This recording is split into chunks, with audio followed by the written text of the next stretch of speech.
This is Akash Coin and welcome to Samarpan Techno School Biology YouTube channel.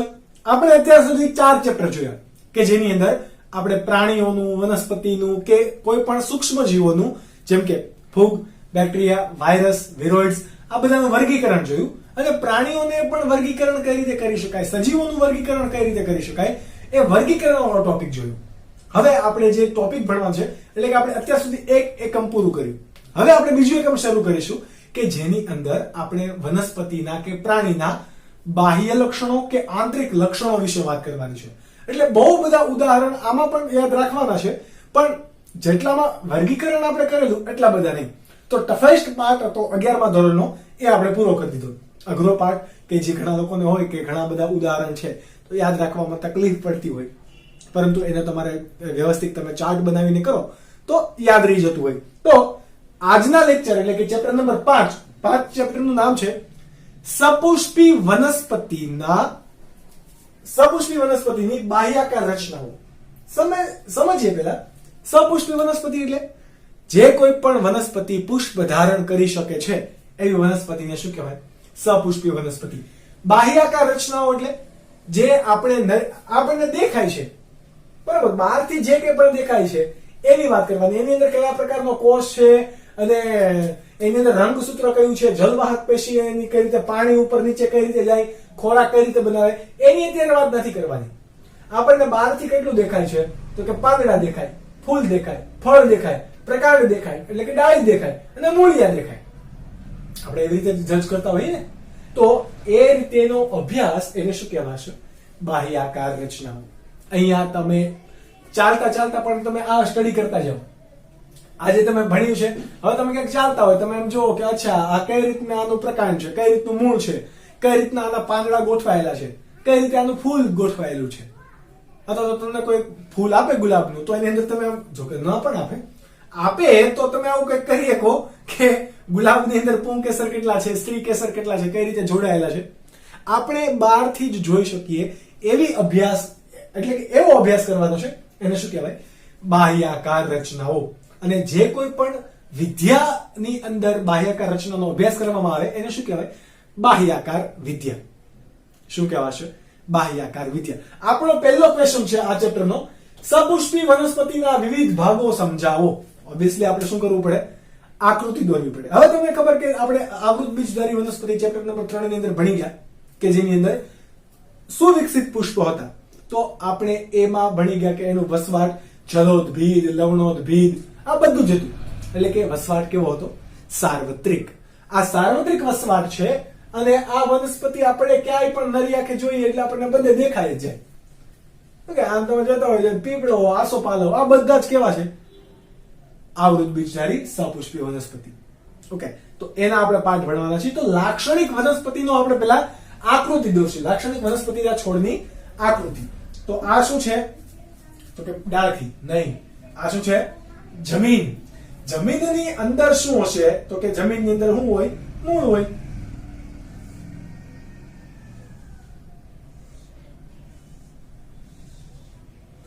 આકૃતિ તમારી હંમેશા વ્યવસ્થિત બનવી જોઈએ. ઓકે, આ મૂળ છે, જમીનની અંદર છે. ત્યારબાદ આપણે છોડ દોરીએ, આખું ઝાડ નહીં દોરીએ, નાનો અમથો છોડ સમજવા માટે દોરીએ. એને શું કહેવાશે? લાક્ષણિક વનસ્પતિનો છોડ. ઉપરની બાજુએ ચલો આપણે શું દોરી દઈએ? એક પુષ્પ દોરી દઈએ. ઓકે, ત્યારબાદ અહીંયાથી કોઈક એના પ્રકાંડની ડાળીઓ દેખાડીએ. શું કરીએ? પ્રકાંડની ડાળીઓ દેખાડીએ. હવે તમને ખબર પડતી હોવી જોઈએ કે પ્રકાંડ કોને કહેવાય અને પુષ્પ કોને કહેવાય. જો હજુ પણ આમાં તમને ના ખબર પડતી હોય તો તમારે હજુ ધોરણ 5, ધોરણ 6 આવું કરવાની જરૂર છે. ઓકે, કઈ રીતે તમે દોરશો? તો કે આ વનસ્પતિઓ હોય એમાં પ્રકાંડ છે, પ્રકાંડ ઉપર શું હોય? પર્ણો હોય.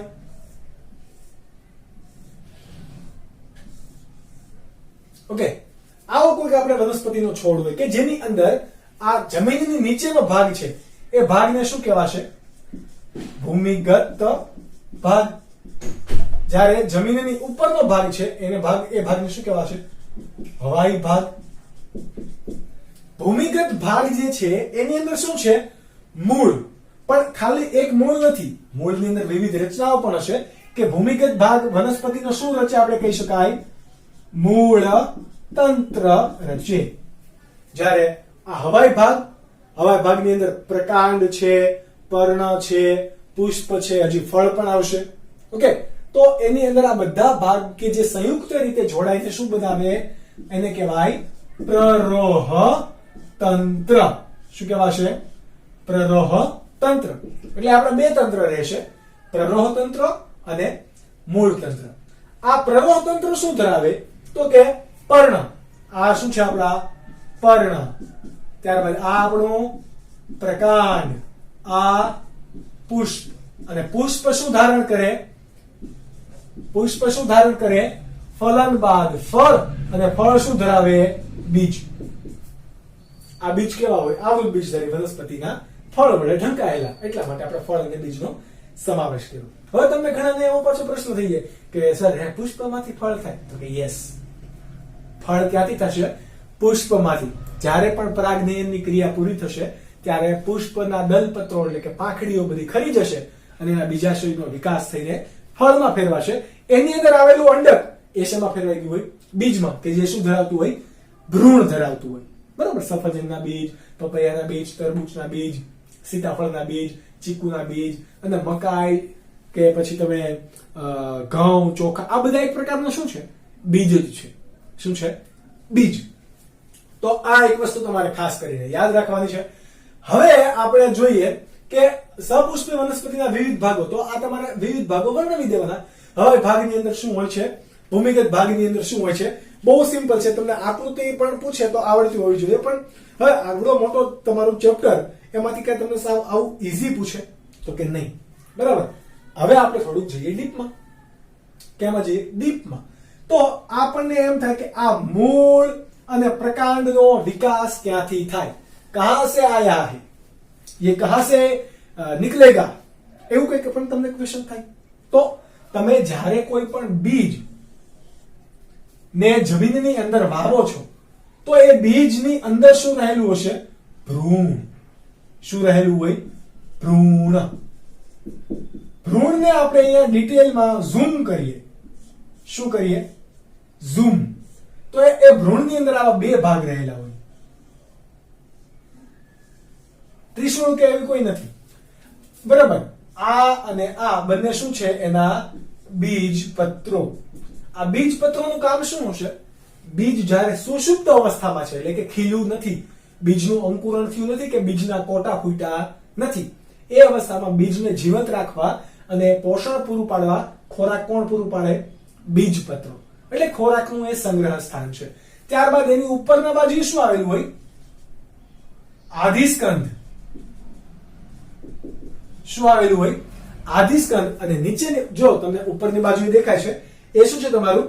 આધિસ્કંદ. અને નીચેની બાજુ જે હશે એને શું કહેવાશે? આદિમૂળ. અથવા તો એને બીજું શું કહેવાય? ભ્રૂણમૂળ. શું કહેવાય? ભ્રૂણમૂળ. કે ભ્રૂણની અંદર આવેલું મૂળ એટલે શું કીધું? ભ્રૂણમૂળ અથવા તો આદિમૂળ. તો મૂળનો વિકાસ કેમાંથી થાય છે? ભ્રૂણની અંદર રહેલા આદિમૂળમાંથી. અને આખા પ્રરોહ તંત્રોનો વિકાસ શેમાંથી થાય છે? આધિસ્કંદમાંથી. કોનામાંથી? આધિસ્કંદમાંથી. ઓકે, તો આ એક વસ્તુ તમારે યાદ રાખવાનું છે અને એને પણ અહીંયા લખવાનું છે આ ક્વેશ્ચનની અંદર જ. ઓકે, આ લખાઈ જાય તો તમારા 2 માર્ક્સનું ક્વેશ્ચન પૂરું. આ તમને MCQ માં પણ પૂછી શકે, એક માર્ક્સમાં પણ પૂછી શકે. બહુ ઈઝી છે. આધિસ્કંદ, આદિમૂળ યાદ રાખો. ઓકે, નોટ ડાઉન કરો. આપણે નેક્સ્ટ જોઈશું લેક્ચર. ત્યારબાદ ફોકસ કરીએ હવે ફક્ત વનસ્પતિના એક ભાગ એટલે કે એની જે શાખા હતી મુખ્ય અક્ષ હતી વનસ્પતિની, એમાંથી એક જ ભાગ કયો? મૂળ. મૂળ પર ફોકસ કરીએ તો પહેલો જ આપણો પ્રશ્ન આવે કે ઉદ્ભવ સ્થાનને આધારે, મૂળનો ઉદ્ભવ ક્યાંથી થયો એના આધારે મૂળના પ્રકારો જણાવો. તો હમણાં આપણે વાત કરી હતી ભ્રૂણમૂળ એટલે કે આદિમૂળની પણ. તો એના આધારે 2 પ્રકાર પડશે. પહેલું હશે એને કહેવાશે પ્રાથમિક મૂળ. કેવું કહેવાય? પ્રાથમિક મૂળ. ત્યારબાદ હજી એક છે આપણું કેવું કહેવાશે? દ્વિતીયક મૂળ. પ્રાથમિક મૂળ અને બીજું હશે એને પાર્શ્વીય મૂળ પણ કહી શકો. કેવું કહેવાય? પાર્શ્વીય મૂળ કહી શકો અથવા તો દ્વિતીયક તૃતીયક મૂળ પણ એમને કહી શકો. કઈ રીતે? તો કે હમણાં આપણે વાત કરી હતી એ પ્રમાણે આ આધિસ્કંદ હતું, આ બે બીજપત્રો હતા અને આ શું હતું આપણું? આદિ મૂળ. આદિ મૂળ અથવા તો ભ્રૂણ મૂળમાંથી સૌપ્રથમ પ્રલંબન પામતી રચના, પ્રલંબન એટલે કે લંબાયેલી રચના, આ ભાગ આદિ મૂળનો ભાગ વિકસે અને જમીનની અંદર આવે. આદિ મૂળમાંથી પ્રલંબન પામતી આદિ મૂળ માંથી પ્રલંબન પામતી અને જમીનમાં પ્રવેશતી રચના ને આપણે શું કહીએ છીએ? પ્રાથમિક મૂળ. કારણ કે સૌથી પહેલા એ મૂળનો વિકાસ થયો ને, એટલા માટે એને શું કીધું? પ્રાથમિક મૂળ. ત્યારબાદ દ્વિતીયક અથવા તો તૃતીયક અથવા તો પાર્શ્વીય મૂળ કોને કહેવાય? ચલો, પ્રાથમિક મૂળ આવા પ્રકારનું હતું કઈ જમીનની અંદર. એની અંદર અહીંયા સાઈડમાંથી નાના નાના મૂળ નીકળે છે, એટલે કે એની શાખાઓ નીકળે છે અને એ શાખાઓ ક્રમિક રીતે પાછી વિભાજન પામતી હોય. તો જો આ મુખ્ય પહેલા જે શાખા નીકળે એને કેવું કહેવાશે? દ્વિતીયક મૂળ. એમાંથી પણ જો એક શાખા નીકળે છે તો એને શું કહેવાશે? તૃતીયક મૂળ. આ જુઓ, મુખ્ય ધરીની ફરતી બાજુએ છે. ફરતી બાજુએ હોવું એટલે કે પાર્શ્વીય બાજુએ હોવું. જેમ કે આપણે આ મુખ્ય અક્ષ આપણે છે તો બરાબર, આપણા ઉપાગો કેવા છે? તો કે પાર્શ્વ બાજુએ, બંને બાજુએ છે. બરાબર, આપણે ફરતે આવેલા છે તો એને શું કહેવાય? પાર્શ્વ બાજુ. તો આ મૂળોને પણ શું કહેવાશે? પાર્શ્વીય મૂળ. શું કહેવાશે? પાર્શ્વીય મૂળ. ત્યારબાદ આનો વિકાસ થાય અને ફરીથી બે પ્રકારના પડશે. કયા કયા? તો કે સોટી મૂળ અને તંતુ મૂળ. કયા કયા? આપણે અહીંયા જોઈએ. સોટીમય મૂળ તંત્ર અને બીજું કયું હશે? તંતુમય મૂળ તંત્ર. આ બે તમારે યાદ રાખવાનું. પેલું છે સોટીમય મૂળ તંત્ર. તો આ જે પ્રાથમિક મૂળ હતું બરાબર, એ પ્રાથમિક મૂળ વિકાસ પામી ગયું બહુ સારી રીતે. જો આ રીતે આકૃતિ હું આ સાઈડ દોરું છું, તમે સમજતા રહેજો. પ્રાથમિક મૂળ સારી રીતે વિકાસ પામ્યું અને જાડું બની ગયું બરાબર, ઘેરાવામાં એને વૃદ્ધિ કરી, પરંતુ એની સામે એના જે દ્વિતીય અને તૃતીય મૂળ છે એ કયા છે? બહુ જ ઓછા વિકસી. બરાબર, પ્રાથમિક મૂળની વૃદ્ધિ કેવી છે? વધારે. એટલા માટે જો મૂળ આમ સોટી જેવું લાગે. કેવું લાગે? જમીનની અંદર સોટી જેવું લાગે. એવા મૂળ તંત્રને આપણે શું કીધું? મૂળ સોટીમય મૂળ તંત્ર. એટલે કે અહીંયા શું થાય છે? પ્રાથમિક મૂળનો વિકાસ કોના કરતા વધારે થાય છે? દ્વિતીયક મૂળ કરતા વધારે થાય છે. એટલા માટે આ કેવું બને છે? સોટી આકારનું બને છે. આ કોની અંદર જોવા મળે? મોટા ભાગે દ્વિદળી વનસ્પતિની અંદર કેવા પ્રકારનું મૂળ હોય? આ દ્વિદળી વનસ્પતિ એટલે કે સિંગ, ચણા, મકાઈની. મકાઈ એક દળી. આપણે વાત કરી હતી આવૃત બીજધારી વનસ્પતિ ભણતા હતા ત્યારે કે જે વનસ્પતિઓને આમ બે ભાગમાં એટલે કે એના બીજને બે ભાગમાં વિભાજિત કરી શકાય, જેમ કે વટાણા, ચણા, સિંગ, તુવેર, બરાબર, આની સિવાય અડદ, કળથી. તો આ બધા કેવા છે? સોરી, આ બધા કેવા છે? કઠોળ કોઈ પણ હોય, કઠોળ બધું કેવું હશે? હંમેશા દ્વિદળી હશે. કેવું? દ્વિદળી. જ્યારે ધાન્ય પાકની અંદર આપણે વાત કરીએ તો ઘઉં, મકાઈ, ચોખા, બાજરી, જુવાર, આ બધા કેવા છે? એક દળી. એને આપણે એના બીજપત્રોને કે તમે ઘઉંનો દાણો ભૂકો કરજો, જો આડો ફાટશે. એ આમ બે સરખા ભાગની અંદર બે અલગ અલગ ભાગમાં વિભાજન પામશે નહીં. સેમ ટુ સેમ એવી રીતે ચોખા એ પણ વિભાજન પામી શકે નહીં. તો એ બધા કેવા છે? એક દળી. વાત કરીએ તંતુમય મૂળ તંત્રની. કોની? તંતુમય. તો અહીંયા એક દળી મૂળ તંત્રથી કેવું હશે? અલગ. કેવું? અલગ. આની અંદર શું થશે? તો કે આ પ્રાથમિક મૂળ હોય, આ પ્રાથમિક મૂળ એ કેવું હોય? અલ્પજીવી. એટલે કે એનો બહુ વિકાસ થાય નહીં, પરંતુ એમાંથી બનતી શાખાઓનો બહુ સારો એવો વિકાસ થાય. અને બધી જગ્યાએ આમ જો તંતુમય તમે શેરડી જોઈ હોય, શેરડી પણ એક દળી છે.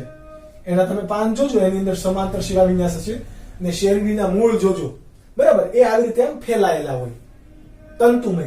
એવી રીતે ઘઉંના મૂળ તમે લઈ લો, પછી મકાઈના મૂળ તંત્ર લઈ લો, તો આવું કેવું છે?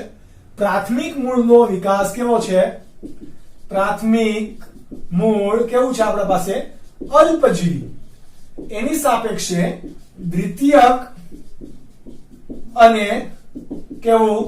તૃતીયક મૂળ વધુ વિકસે અને શું કેવું ફેલાય છે? તંતુની જેમ બધે ફેલાય છે. કઈ વનસ્પતિમાં જોવા મળે? એક દળી વનસ્પતિની અંદર આ જોવા મળશે. કેવા પ્રકારનું? તંતુમય મૂળતંત્ર. હવે તમને ક્યાંક કોઈ પણ પૂછે કે સવાલ પૂછી લે કે કોઈક વનસ્પતિ, બરાબર, કોઈક વનસ્પતિ તંતુમય મૂળતંત્ર ધરાવે છે, તો એ વનસ્પતિ નીચેનામાંથી કઈ હશે? MCQ માં પૂછે તો તમને તંતુમયનું પૂછેલું છે, તમને એક્ઝામ્પલ આપેલું હોય ચણા, મકાઈ, વટાણા અને તુવેર, તો કયું આવશે? તમને ખબર પડતી હોવી જોઈએ કે મકાઈ એ કેવું છે? એક દળી. તો આવી રીતે તમને થોડુંક ટ્વિસ્ટ કરીને પણ પૂછી લે તો પણ આવડતું હોવું જોઈએ. આ બે પ્રકાર થઈ ગયા, એ કોણ વિકાસ પામે છે અને કોણ નથી પામતું એના આધારે. હવે હજી બે પ્રકાર છે. આ બે પણ આના ટોટલ 6 પ્રકાર પડશે, પણ આ બે સાથે લેવાના તમારે, આ બે સાથે લેવાના. અને હવે જે ભણીએ છીએ આપણે સ્થાનિક અને અસ્થાનિક મૂળ, એને પણ હંમેશા સાથે તમારે સ્ટડી કરવા પડે. કયા કયા મૂળ છે?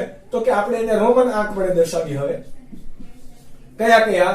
તો કે સ્થાનિક મૂળ, કેવું છે? સ્થાનિક મૂળ. અને બીજું છે અસ્થાનિક મૂળ. કેવું? અસ્થાનિક મૂળ. તમે જોયું હશે વડવાઈ, બરાબર? વડવાઈ જોઈ છે તો વડવાઈમાં જે વડવાઈ આવે છે નીચે અને પછી જમીનમાં જાય છે અને મૂળ તંત્ર બનાવે છે. તો મૂળનો વિકાસ ક્યાંથી થવો જોઈએ? હમણાં આપણે ભણી ગયા પ્રાથમિક મૂળ મુખ્ય હોવું જોઈએ, અને એનો પણ વિકાસ ક્યાંથી થયો હોય? ભ્રૂણ મૂળમાંથી, બરાબર? એનું ચોક્કસ સ્થાન છે એ કે મૂળનો જે વાસ્તવિક અથવા તો સાચું મૂળ છે એ ક્યાંથી વિકાસ પામશે? ભ્રૂણ મૂળમાંથી જ વિકાસ પામે. એનું ચોક્કસ સ્થાન છે. એવા મૂળને શું કહેવાય? સ્થાનિક મૂળ. એટલે કે આપણે લખવું હોય તો આવી રીતે લખી શકાય કે ભ્રૂણ મૂળમાંથી વિકાસ પામતા મૂળને શું કહેવાય? સ્થાનિક મૂળ. જેમ કે હમણાં આપણે જોયું કે કોઈ પણ વનસ્પતિ હોય એને બધાને સ્થાનિક મૂળ તો હોય જ. ઓકે, કોઈ પણ એક દળી વનસ્પતિ હોય કે દ્વિદળી વનસ્પતિ હોય, સોટીમય મૂળતંત્ર અને તંતુમય મૂળતંત્ર કોનો ભાગે? તો સ્થાનિક મૂળ. પણ અસ્થાનિક મૂળ કોને કહેવાય? તો કે ભ્રૂણ મૂળ સિવાયના, કેવા? ભ્રૂણ મૂળ સિવાયના ભાગો. જેમ કે કયા કયા? તો કે ઘણી વખત પ્રકાંડમાંથી નીકળે, ઘણી વખત પર્ણમાંથી પણ મૂળ નીકળે. યસ, આપણે બધાને આપણે ભણીશું પર્ણમાંથી કોનામાં નીકળે વગેરે વગેરે. પ્રકાંડમાંથી, પર્ણમાંથી કે અન્ય કોઈ પણ ભાગે કે હવાઈ ભાગેથી પણ મૂળ જો નીકળતા હોય તો એવા મૂળ તંત્રને શું કહેવાશે?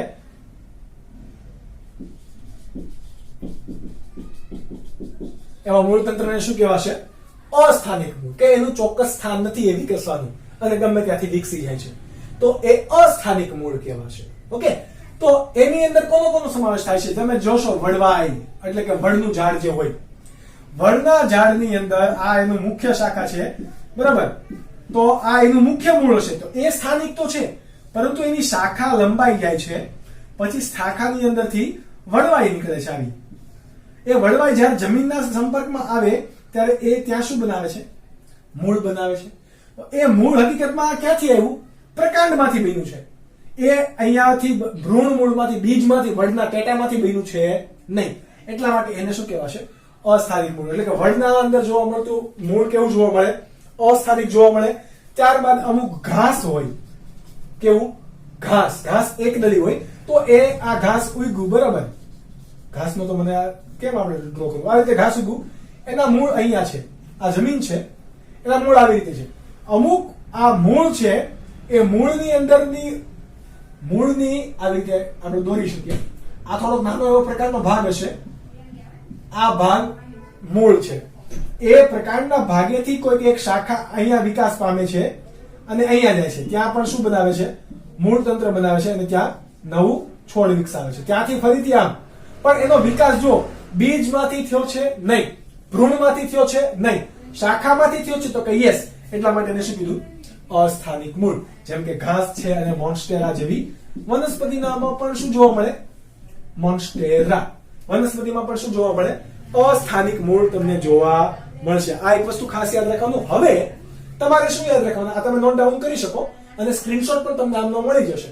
આગળનો ક્વેશ્ચન છે બહુ જ સ્વીટ, સિમ્પલ અને શોર્ટ, પરંતુ એટલો જ ઇમ્પેક્ટફુલ. કયો? તો કે મૂળના કાર્યો જણાવો. મૂળના કામ શું હોય ભાઈ? કારણ કે બધા વનસ્પતિના અંગો છે તો કોઈકનું કોઈક કામ તો હોવાનું. તમે પણ ઘરમાં રહેતા હોય, તમારું કઈ કામ હોય. તો ક્વેશ્ચન છે કે મૂળના કાર્યો જણાવો. મૂળના મુખ્ય, એમ તો ઘણા બધા કાર્યો છે, એ પૈકી તમારે 4 મુખ્ય કાર્યો યાદ રાખવાના છે. સ્થાપન, શોષણ, ખોરાક સંગ્રહ.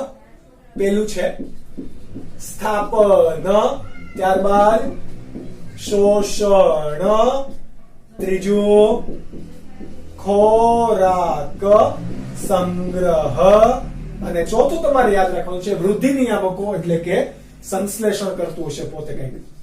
કોનું સંશ્લેષણ કરશે? વૃદ્ધિ નિયામકોનું. આપણે ડિટેલમાં 4 ને સમજીએ. Let's see. પહેલું કાર્ય સ્થાપન. વનસ્પતિને જો જમીન પર ટકી રહેવું છે, એટલે વનસ્પતિને જમીનમાં મુખ્ય આધાર જ કોણ આપે છે? મૂળ. એટલે એનું કાર્ય શાનું છે? સ્થાપનનું. એટલે કે વનસ્પતિને જમીનમાં આધાર આપવાનું કાર્ય જ કોણ કરે છે? મૂળ. ત્યારબાદ છે શોષણ. વનસ્પતિ પાણી ક્યાંથી શોષે? હવામાંથી? તો કે નહીં. તો ક્યાંથી શોષશે? મૂળ જમીનમાંથી. કોણ શોષે? મૂળ. તો કે કોનું શોષણ કરશે? પાણી, પાણીની અંદર રહેલા દ્રાવ્ય ખનિજ ક્ષારો, જેમ કે કયા? મેંગેનીઝ, જે ammonia, nitrate, nitrite, phosphorus, calcium, molybdenum. આ બધા જ ખનિજ તત્વો, બહુ બધા ખનિજ તત્વો છે. એ બધા જ વનસ્પતિ ક્યાંથી મેળવે? જમીનમાંથી. કોણ એ મદદ કરશે શોષણ કરવામાં? મૂળ. એટલે એ કાર્ય છે શોષણનું. ત્યારબાદ ખોરાક સંગ્રહ. ખોરાકનો પણ સંગ્રહ કરશે કોણ? તો કે વનસ્પતિ. જેમ કે આપણા પાસે કોણ છે? ગાજર છે, બરાબર, શક્કરિયા છે, ત્યારબાદ મૂળો છે. ગાજર, શક્કરિયા, મૂળો, ડાલિયા, શતાવરી, આ બધા જ ભાગ કેવા છે? તો કે પોતે ખોરાકનો સંગ્રહ કરે છે. અને ફૂલી જાય. આપણને એવું ન લાગે ગાજર એક કોઈ ફળ હશે એમ. ગાજર ફળ નથી. ગાજર એક પોતે શું છે? મૂળ છે. આપણે મૂળ ખાઈએ છીએ વનસ્પતિનું. ઓકે. તો આ ગાજર, શક્કરિયા અને મૂળો કે જે શું કરે? પોતે પ્રકાશ સંશ્લેષણ દ્વારા બનાવેલો ખોરાક છે, એ ખોરાકનો સંગ્રહ કરી લે.